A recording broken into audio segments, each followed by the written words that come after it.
Kamusta mga ka-Lloyd Sports Zone? Nagbabalik muli tayo para maghatid ng pinakamaiinit na balita sa mundo ng basketball. Barangay Ginebra, San Miguel pinapirma na ng kontrata si RJ Abarrientos at Jin Kings lalaban sa champion ng Taiwan NBA superstar makakalaban nila.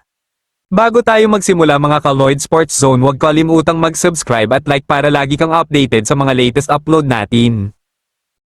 Barangay Ginebra, San Miguel official nang napapirma ng kontrata si third overall pick RJ Abarrientos sa isang 3-year rookie contract. Si Abarrientos ay kagagaling lang sa isang championship sa SGA team na nanalo sa Jones Cup last week at ngayong linggo naman ay official nang pumirma ng kontrata para sa Barangay Ginebra, San Miguel. Inaasahan din na si Abarrientos na ang papalit sa iiwanang pwesto ni LA Tenorio sa Ginebra para maging future point guard ng koponan. Ayon din sa Ginebra coach at winningest coach sa PBA, malaki ang tiwala niya sa kakayahan na meron si Abarrientos at malaki ang gagampanan na role nito para sa Barangay Ginebra, San Miguel. Siya din ang magiging main point guard ng team ayon kay Tim Cone para bumalik na sa comfort position ng Ginebra superstar na si Scottie Thompson. Sa kabilang balita, mga bagong player ng Barangay Ginebra, San Miguel official ng pinakilala ng team at kabilang sa mga pinakilala ay sila top overall pick last season PBA rookie draft na si Stephen Holt, former King Eagle at bigman na si Isaac Go at si former Northport Batang Pierre bigman na si Ben Adamos at ang kanilang prize rookie na si RJ Abarrientos.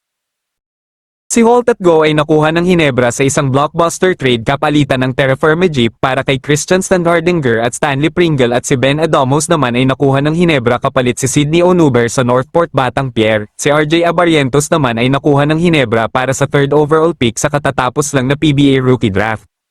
Sa kabilang balita naman, champion ng Taiwan at NBA player makakalaban ng Barangay Ginebra sa isang tune-up game sa Macau sa July 31 para sa paghahanda sa paparating na season ng PBA.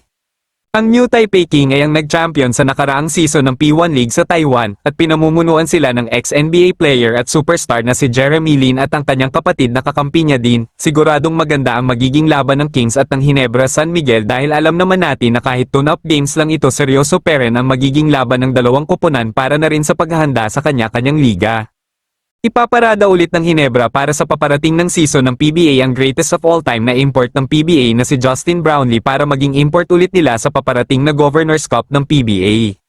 Malapit na nating ma-reach ang 5,000 subscribers mga ka-Lloyd Sports Zone. Naway patuloy nyo pa akong suportahan dahil ang tagumpay ko ay tagumpay nating lahat. Bago matapos ang ating video, huwag kalimutang mag-subscribe at like para lagi kang updated sa mga latest upload natin. Salamat!